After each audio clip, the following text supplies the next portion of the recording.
Hey guys, it's ANicWin, also known as Amy, and happy Wednesday. I hope you're having a lovely day.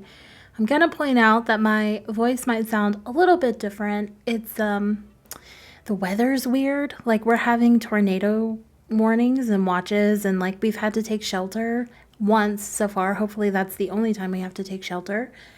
And so basically what that means is we went from freezing temperatures to like mid 60s, and I'm not okay. My allergies are like, what is going on? And I'm like, I don't know. I don't even know. So we've been lucky. We've been safe. If you've watched the news at all, you know there's been quite a bit of destruction. I did not live in the path of the tornadoes that kind of caused chaos in Kentucky. I know a few people that did or were, and everyone I know came out okay and all of that. So I am thankful. But we are here today building a Scandinavian home. I did use a reference image. I no longer have the image, or I would insert it for you. I will say it's not the entire home that I did. It's really just that front porch and the structure of the front of the home with some modifications, because you can't copy things exactly, or at least I couldn't, not easily.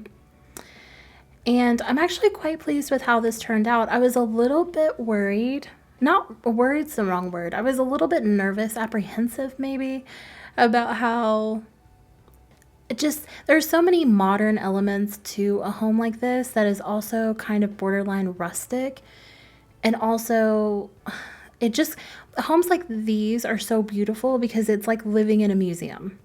Anytime you see the photos, you're like, that's an art installation. You can't tell me it's not.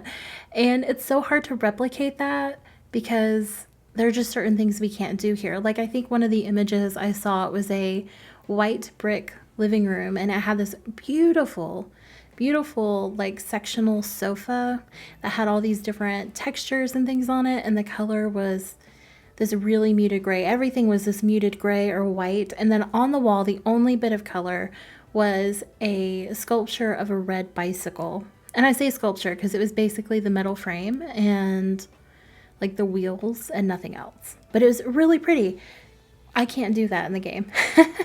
I can to a point, but like the bicycle on the wall, can't do it, which is a shame. And I did try before anyone comes for me. I tried with the tool mod, which is why there's a sim on the lot, and it just didn't work out.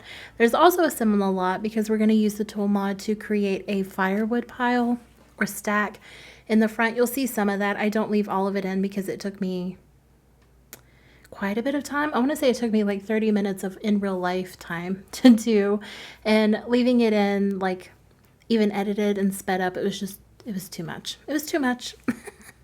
But yeah, this home is really fun to build. I don't typically build this style. I don't think I've ever. Have I? Maybe one other time.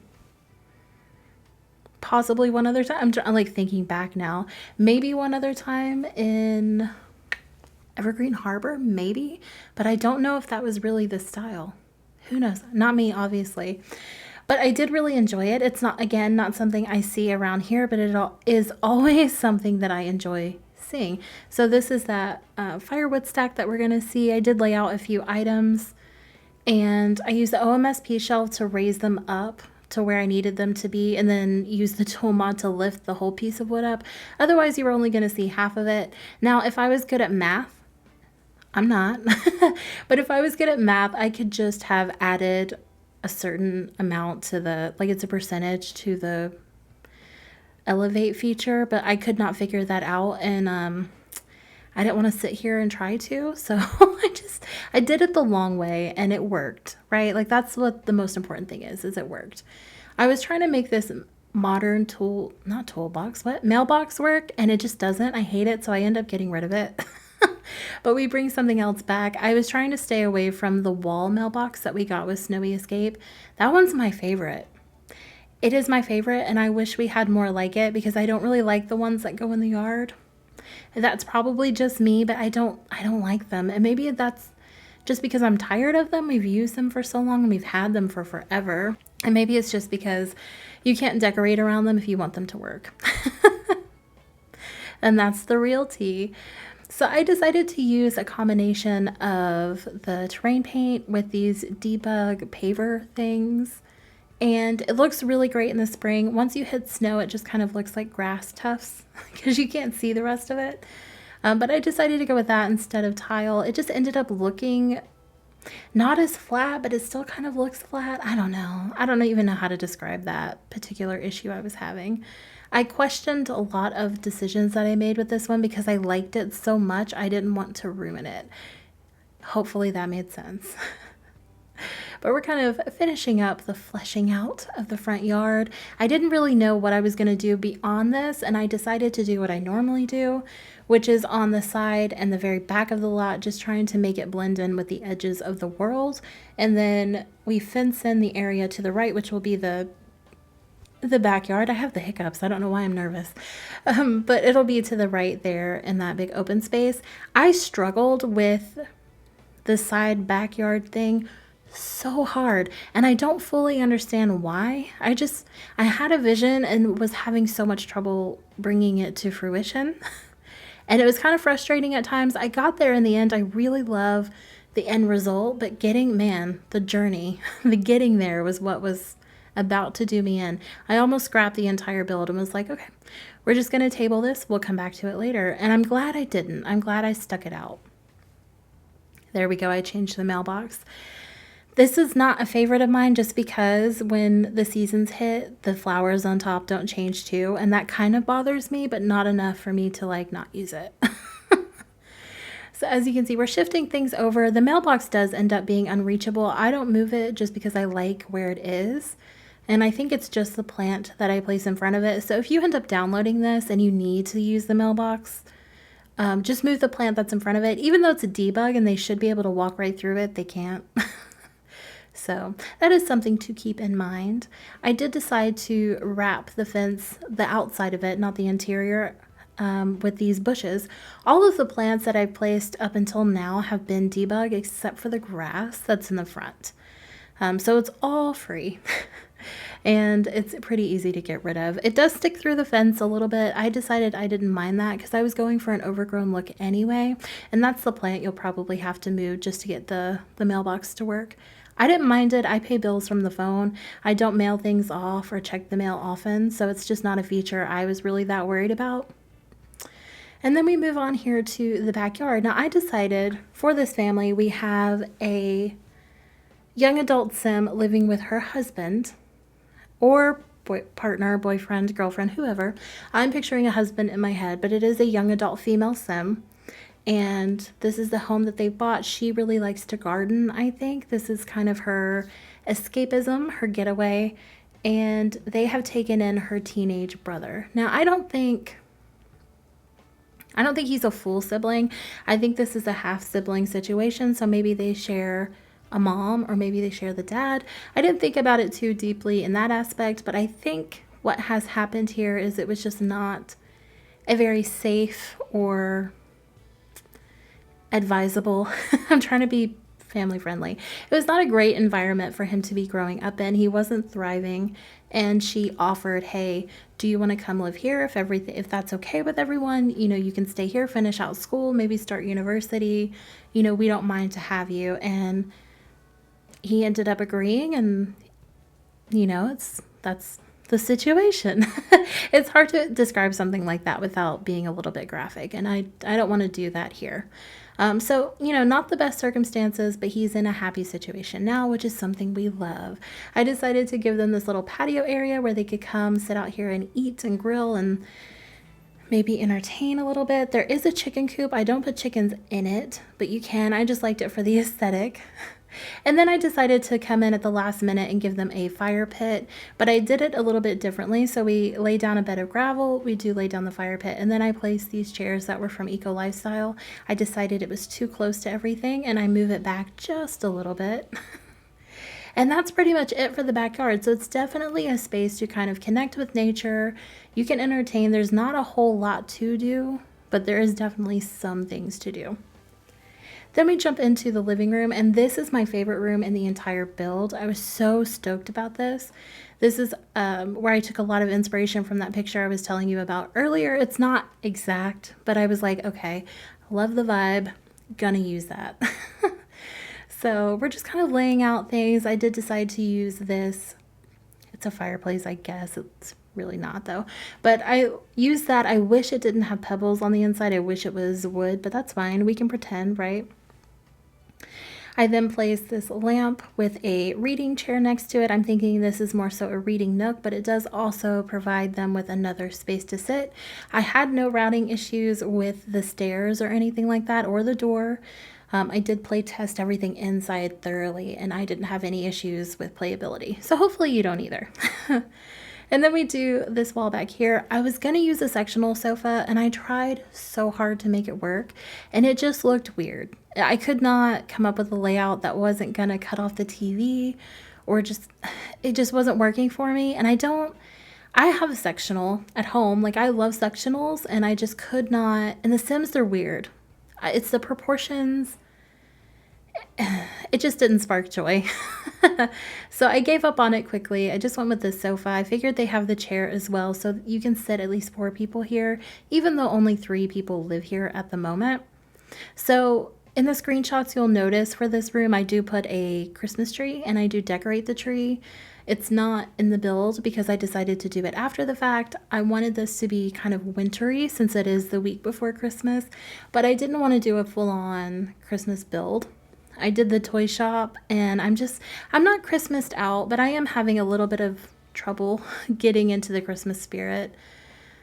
Some years it's like that, some years it's not. I don't know, but I'm not going to force it, because if I force it, it's just going to frustrate me. I decided to kind of layer those coffee tables as well, and that's something I like doing, and I've never done it with the square ones like that, and I enjoyed it, so that was fun for me.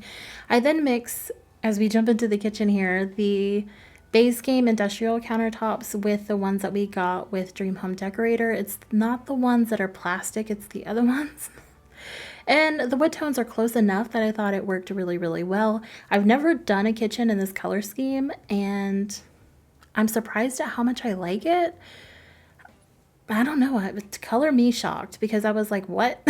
Who is this picking out these items? What do you mean? And I decided not to over clutter. I do have a cluttered corner. We do have a coffee pot, but there's really not a whole lot of decorations going on. And I just kind of, I think at this point, decided that maybe the couple is not quite minimalist. I think I've used the right version of that word. They're just not into clutter. Like, they have things, they just don't have a lot of unnecessary things. They're not particularly sentimental. Hiccup again. They're not particularly into collecting anything. They have what they need, and they have things that they enjoy, but if it doesn't serve a purpose, it's gone. Which could not be me. I'm the opposite. Like, I collect things, I hold on to things. If they have any sort of sentimental value, it's very hard for me to get rid of them. It's not like a problem. I'm not a hoarder or anything. Like, my space is relatively neat, but I do have a hard time decluttering. I don't know, I get attached. I decided to give them an island, even though there is a formal dining room. I just decided I have the space, why not, And I do place a plant here in this window. I grabbed the OMSP shelf thinking it would come in handy, but the plants that I liked don't snap to the grid like that, so I ended up having to raise it with a 9 key. Perfectly fine. You might also notice I don't use any curtains, and that was by design. I just didn't really like any of the ones that were on offer. They didn't fit the style or the vibe, so I decided not to use them. And this part of the world is pretty isolated, so it's not like you really have to worry about anyone looking in on you, really. I mean, kind of, but they're the Sims. They don't really care. Modesty is not their middle name. I decided to place the plates from Snowy Escape in the basket from Jungle Adventures. I really liked that detail, as if you could just grab and use and go.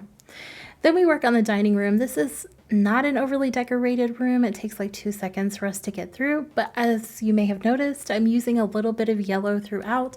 There was some in the living room, some here. It is an accent color, but it's not an overwhelming accent color. Then we jump into the office. I'm thinking that the husband or the partner, whoever, however they seem to be, works from home, and they definitely use a computer. I'm thinking they're a writer, an author. Maybe they do fiction, fantasy, something like that. But this is kind of their space where they come to get away from the rest of the house. They have a beautiful view out to the backyard and the sea beyond. It's not a huge room, but it definitely works for the, you know, what they need it for. I do have a designer board there. We're just going to pretend that's like planning for a book. That's what my thought was in my head, at least. Then we jump upstairs. I do cut out the hallway just because it wasn't really that interesting, and this video was running a little bit long. And we jump straight into the teenager's room. I'm thinking he's a boy. He's a he, you know, and I'm thinking that he is into Journey to Batuu. This room could also be for a female. Just in my head, the storyline was the teenage brother, but it really doesn't matter. I think it's still fairly gender neutral enough that it could really work for either.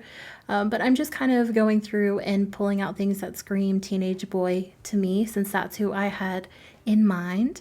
And I did lean heavily on the Journey to Batuu pack just because I like it. I think those items pair really well with the Dream Home Decorator bunk beds. And that's saying something because I don't think those packs were meant to blend like that, but they're pretty cohesive. I'm just saying. And then these windows are great because you can slot things to them.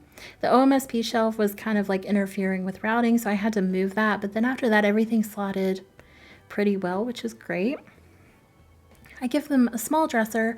I do kind of use red accents in this room. I forgot to clutter the dresser, but in the screenshot, you'll see there's just a radio, and I can't remember what else I placed up there, but there's some cluttery things. But as you can see, it is pretty personalized. Then we move into the master bedroom. And again, you're not going to see a ton of clutter here, but we bring in that yellow accent color. I did use the Snowy Escape bed for her rather than a Dream Home Decorator bed. I didn't want to go too matchy-matchy. The wood tones were close enough. And I wasn't really worried about carrying wood tones from room to room in this one. I think it happened a little bit, but it wasn't something I did with intent. Does that make sense? Hopefully. But there's some of that minimalism here. There's definitely use and function over form, but it's also function as design. It's one of those bedrooms. It's not like my bedroom at all. Again, this house is nothing like me. And then we head into the bathroom, and this is where I'm going to leave you guys. So hopefully you enjoyed this one. You can let me know by giving me a like or leaving a comment down below. You can also subscribe if that's something that would spark joy for you. I'll be posting the screenshots on Instagram if you want to head over there and check those out. I will see you on Wednesday with my next video. And in the meantime, I hope you have a Merry Christmas and Happy Holidays and all of that jazz. Bye, guys. Merry Christmas, baby. Reindeer's coming out to play. Santa Claus is packing the presents, making sure you've been behaving okay. Merry Christmas, honey. Snowman's dusting off his hat, putting on the show for everybody, to give them a smile that lasts another year. There's something that happens when sleigh bells are ringing, when December ends, when the children are singing, yeah. Merry Christmas, baby. Ooh, yeah. There's room at the table for big and for small. All the fire is popping, the chestnuts are cracking, yeah. Merry Christmas, baby. Merry Christmas, baby. The snow is